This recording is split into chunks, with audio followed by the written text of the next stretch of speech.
La Coruña, October 1803, just before the tide tips slack to flood, the wharf smells of tar and old fish, and the ship Maria Pita creaks like a living thing deciding whether to trust the morning. A pewter lancet, dull as a church spoon but with an edge taught by repetition, waits on folded linen. The boy is 5. He has been coached to hold still by a nurse who does not look away. His skin rises under the touch, a pale welt blooming as the lancet slips, and the first thread of cowpox lymph glistens in the notch, a narrow wet wick. Breath draws in around the table, sailors leaning, an alcalde's clerk with ink-stained cuffs, a royal courier whose writ bears the scarlet seal of a king who has never seen the rooms where children sleep. On the other side of the lancet, a surgeon steadies his hand. Francisco Xavier de Balmis, imperial physician, tastes salt and tannin on the air and counts days on the inside of his eyelids. 8 to 10 until the pustule crowns. 10 to 12 until it dries to crust. Miss it and the chain dies, miss it and hopes calcify into the same column of death they have been reading for centuries. The order is written in red wax and Latin legality, a decree that is both mercy and compulsion. It says, carry the vaccine to the Americas. It says, a dominion of millions has throats and cheeks and eyelids, and we will not watch them pucker with Variola's coins again while we have a cow's gift in our quills. The courier watches the lancet make its quiet cut and thinks of seal and obedience. The nurse, Isabel Zendal Gomez, rector of the Casa de Expositos in La Coruña, keeps her attention on the boy and not on the men, and shows him with a steady finger where to look, the edge of the table, the knot in the wood, the pewter glint. Her own son is aboard, the cost bound into her body, and she stands anyway because someone must. 22 orphan boys are mustered not with drums but with blankets and bread. Ages 3 to 9, hair cut practical, eyes every shade of worry. They do not carry vials. They are the vials.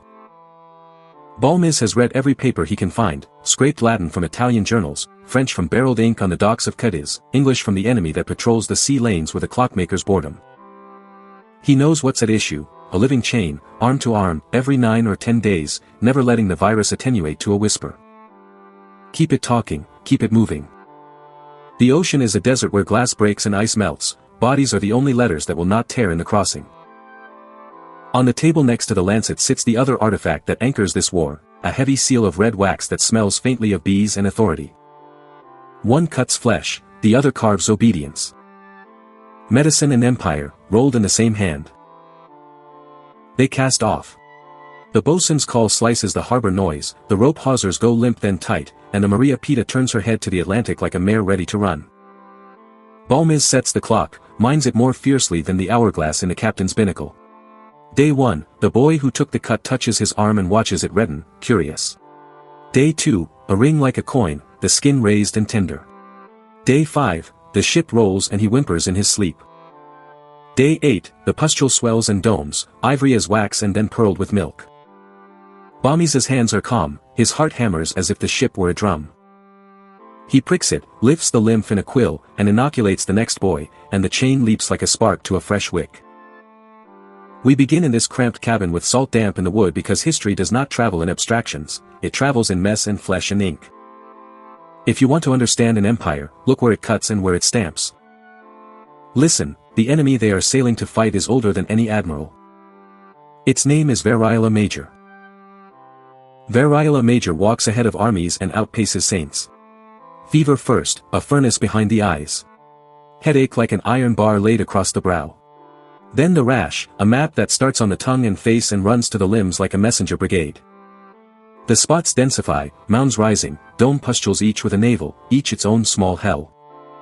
20 to 30 in 100 fall and stay fallen in populations that have never seen it, the survivors are marked like coins struck in a mint of suffering. Eyes clouded, skin pitted, reputations altered by the arithmetic of scar and fortune. Royal ledgers have been punctured by it, inheritance diverted, treaties signed with trembling hands because death was in the household. Before any European thought to slice a cow's blister into a gardener's boy, people found their way to an uneasy truce with smallpox. China. India.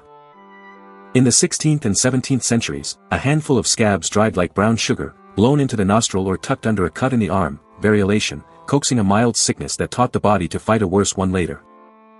Ottoman Istanbul made it a social practice. Lady Mary Wortley Montagu wrote home from there in 1717 with letters full of needles and ash and the quiet bravery of women.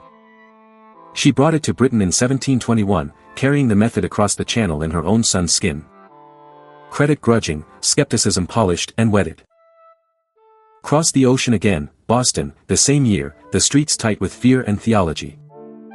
Cotton Mather, a minister, had in his house a man named Onesimus, enslaved and learned by experience, who told him of African inoculation. Matter from a mild case slipped under the skin.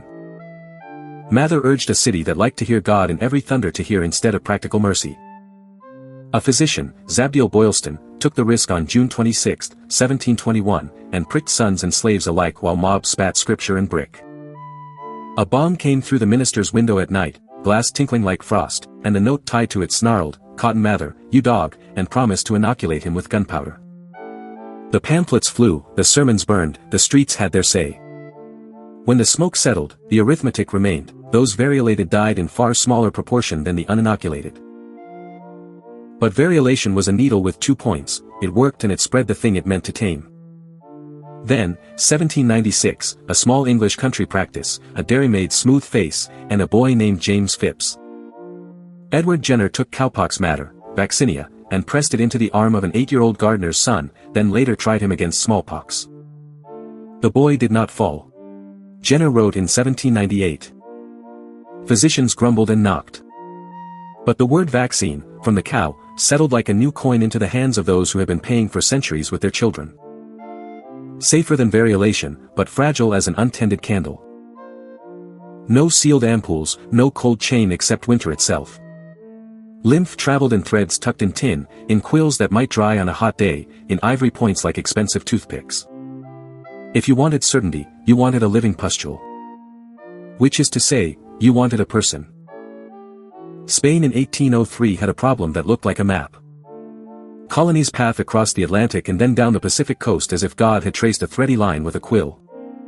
How to put a cow's blessing into a world of mountains and jungles and presidios where ice melts before noon? The answer came in the form of a royal expedition with a philanthropic name and a military soul, the Real Expedition Filantrópica de la Vacuna. Commander Balmis. Second Commander José Salvini. Nurse Isabel Zendal Gomez, the only woman named in the logbook for her work, the person who will wash and feed and meter sleep to children whose names in the ledger run to ages and impressions rather than lineage.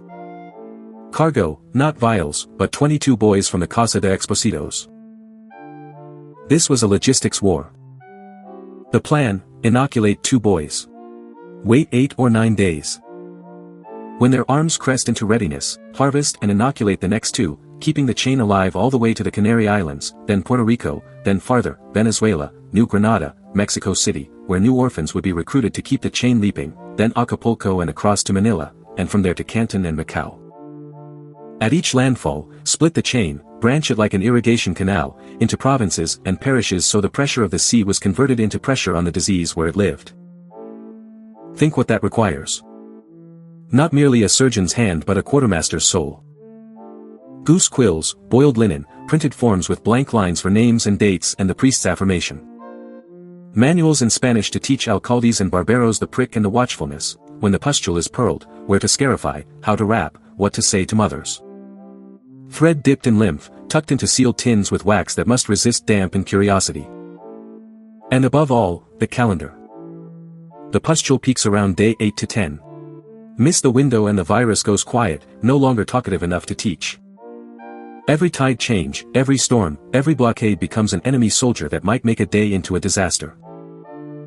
On deck, boys play between bouts of seasickness. They are bribed with oranges in port and bread at sea. Zendal cleans the vomit from their blankets herself because the sailors make faces and the doctors are busy making fate. She tells stories of a chapel at home to the smallest ones and watches over her own son with the same attention she gives strangers, because there is no other way to keep them from feeling like cargo. Some of their names do not survive the paper they were written on.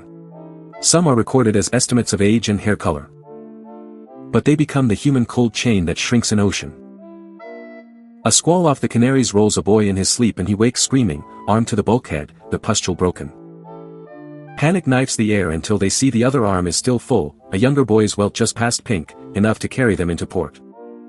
These are the reversals that make or break an empire's health policy, no grand pronouncement, just a kid bumped in his hammock. Puerto Rico's quay is bright white under sun and suspicion. Some local physicians are already dabbling in vaccine from other channels, others are wary.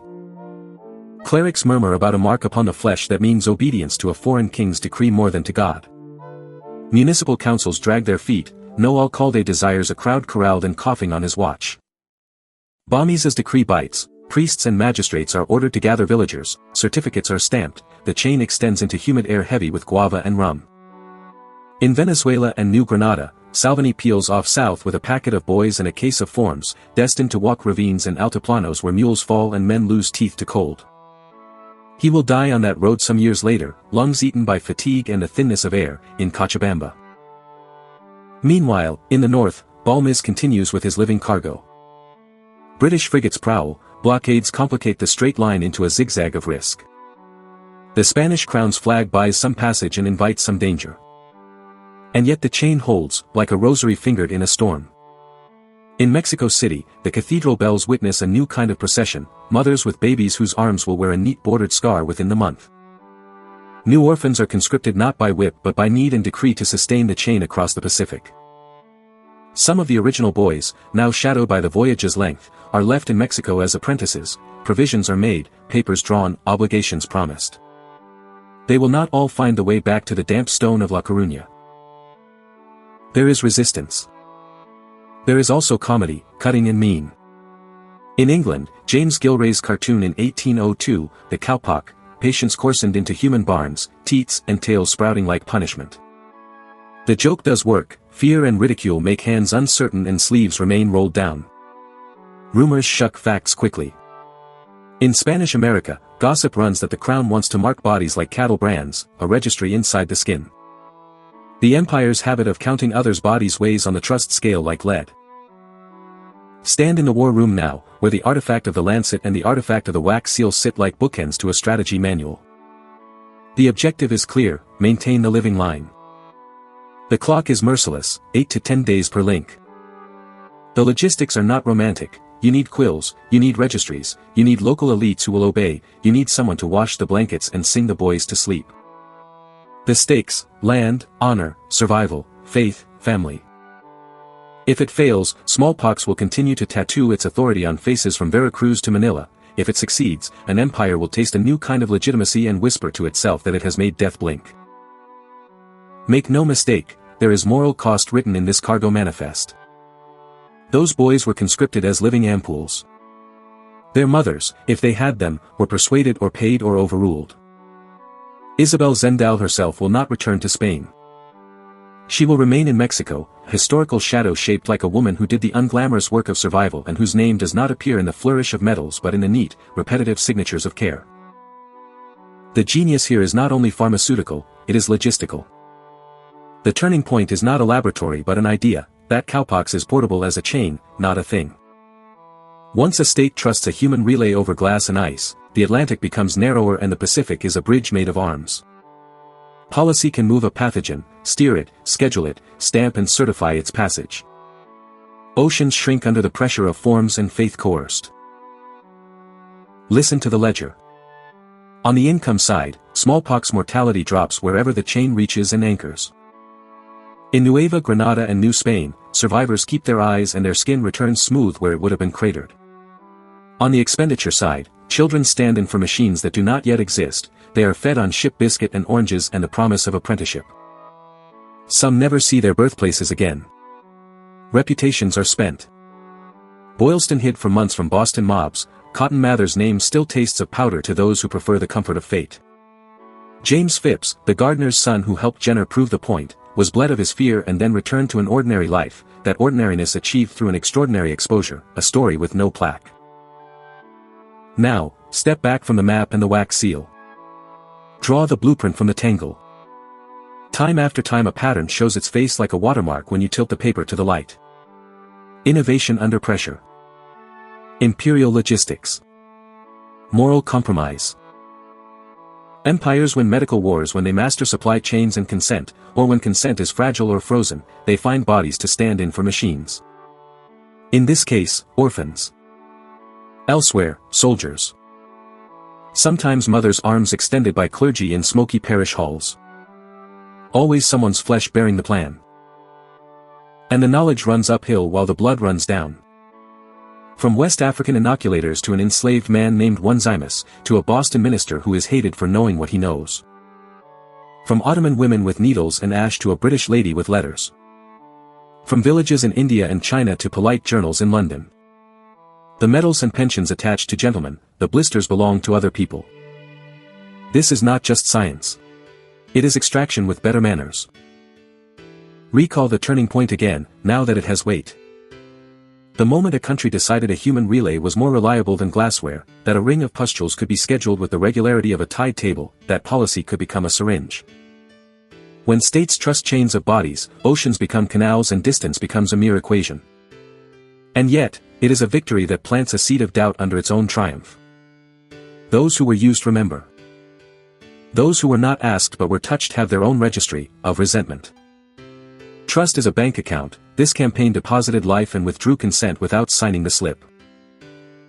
Cost is not only counted in coin and corpses, it is counted in narrative. The heist succeeded. Smallpox was robbed of ground in a series of thefts carried out at sea, in parishes, in viceregal offices. But the story of where the trick was learned, who first taught a needle to turn a plague into a teacher, was washed until it looked like only one face. It matters who gets to tell the tale, it shapes who volunteers next time. Balmis moves on to Manila with fresh arms, the chain intact, the Asia Passage a long humid breath full of cloves and the close smell of men sleeping in tears. In the Philippines the bureaucracy yawns and then sharpens, governors stamp papers, friars preach, village headmen herd their people with a mix of care and force that would be familiar in any empire's back office. In Macao, the chain crosses into Chinese hands with hesitations and translations, proof that health and trade turn in the same doorway. The map is a network of ports and promises and the quiet click of lancets on tin. Behind the grand narrative, Isabel Zendel's hands are chapped, and a boy counts the days until his arm stops hurting. Some images sit like stones in a stream, turning the current around them. Here is one, the lancet catching candlelight in a cramped surgeon's cabin while outside the gunnels shudder to a winter swell. The surgeon's thumb is steady. The boy's breath is held. He watches the drop slide and knows what none of the men can put into a report, that he is the road the future is walking on. He will not be thanked on the record. He will be written as a number in a column that says sustained the chain. Bring the autopsy to the table. The decisive minute was not a cavalry charge but a door kicked in on our ideas of who carries progress. The cast, Balmis with iron punctuality, Salvini with a martyr's stamina, Zendao with the steady gaze of someone who runs an orphanage without flinching, 22 boys who do not know they stand on the line between a god and a parasite, priests and alcaldes who make policy with their throats cleared, sailors with tar like a second skin, British captains bored into cruelty by routine. The objective, keep a fire moving by touching wick to wick without letting wind or folly put it out. The clock, 8 to 10 days, a window that punishes any miscalculation, as pitiless as tide tables, as indifferent as the moon. The stakes, an empire's claim to mercy, a family's chance to cradle a face without fear of pox, a peasant's hope to keep his children and a clerk's hope to keep his job through an epidemic winter. Then name the reversal. The broken bridge was not a bridge of stone, it was trust. Rumor like a fog bank rolls in, a cartoon leaps borders, a priest refuses, a magistrate refuses to gather his people for a strange prick from a foreign hand, a British blockade makes a calm sea into a chessboard with too many bishops. Balmis and his chain still move, but they move through resistance that leaves scars less visible than pox but no less lasting. Now pull the thread into the present until you feel it bite your fingers. Today the cold chain is not a human child, it is a box that keeps its breath at -70 degrees, humming like a caged glacier. mRNA rides in those coffins of hope on motorbikes up dirt tracks, on drones over rivers that consider every crossing an insult. Access is still certified by paper and stamp, vaccination cards that open the doors to labor and school. Rumors, memes, cartoons with sneers do more to shape uptake than science's bar graphs. Gillray's ink has 1,000 descendants with brighter colors. Policy still leans hard on logistics and trust. Nigeria's polio campaign was stalled by whispers turned to boycotts. Ceasefires have been negotiated in wars to let vaccinators walk safe for a day across streets that hate them. The Balmis logic persists. When the freezer fails or goodwill is thin, someone repurposes a different infrastructure. Yesterday it was orphans and priests, today it is ultracold boxes and influencers, hashtags with a good wrist and a warm smile. Moral accounting lags, as it always does. Credit lines still climb to the metropole while the bodies at the margin stand and walk and sometimes fall. Practitioners in townships and barrios see breakthroughs with improvisation, the keynote and the prize travel elsewhere. Who gets named on the plaque shapes what the next brave person decides when asked to risk their reputation for a method that is right and unpopular. Why does this matter? Because the battlefield has not closed. We are still bargaining with bodies and belief to move fragile miracles across hostile terrain. To win the next medical war, you must remember the first vaccine heist, not as a pretty footnote but as a blueprint, and read the fine print. It solved a monstrous problem, and it stole, too. Return to the cabin, one last time, to count the heartbeat of a moment that changed more lives than any rifle volley on those seas. The first boy's welt has cooled. The chain has reached as far as Manila, then farther. Balmis will come home to honors. Salvini will not. Zendao will not. Some of the boys will grow into men with trades learned in a city not their own. The royal seal that sent them has flaked and crumbled, its wax chipped, its authority replaced by another flag in the wind. But the scar remains on arms all around the world, an oval signature of a time when the human body was both battleground and supply line. Here is the verdict: what saves us is seldom pure. Mercy braided with mandate. Innovation riding on the backs of the least powerful. Logistics that make life possible, and politics that make life complicated. We do not get to choose only the parts that please us, history requires whole accounting. Hold it like a mirror to now. When you wave your vaccination card at a gatekeeper, when you scroll past a cartoon that tells you to be afraid of a nurse's hand, when a drone lifts off with a humming box and hope inside, you are living in a world built from that cabin. Our borders still move for things that carry both risk and redemption, our economies still heave when epidemics burn ledgers to ash, our technologies still falter at the last mile and rely on trust more than on volts. The myths we tell about who invented what still tilt toward the comfortable direction, and the people whose bodies kept the chain alive still wait by the door to be named. Join the investigation. This archive is not a mausoleum, it is a war room for the living. Help trace the lines between a pewter lancet and an ultracold box, between Onesimus's testimony and a policy memo, between a cartoon's smirk and a child's fever. Send us the names of the uncredited nurses, the local healers, the couriers whose boots wore thin carrying miracles uphill. Tell us where the chain started in your town and who held out their arm first. And answer this, if you can: if you were the rector of an orphanage in 1803 and a man with a wax seal asked for 22 boys to carry a cure across an ocean, what price would you ask of him, and whose name would you write so large in the records that no nation could ever wash it out? If you were a parent in a village church, would you give your child to the chain that saved strangers, knowing the ship might not return? If you were the boy on the table, watching the lancet's edge catch candlelight, would you think of the pain now or of the faces you will never see whose skin will stay smooth because your arm was a road?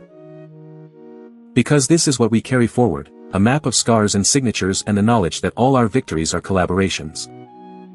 Some are willing, some are conscripted by hunger, hope, or decree. The duty of the living is to remember who paid what and to pay forward honestly. The archives of humanity keep such accounts. The balance is not settled. The chain is still moving.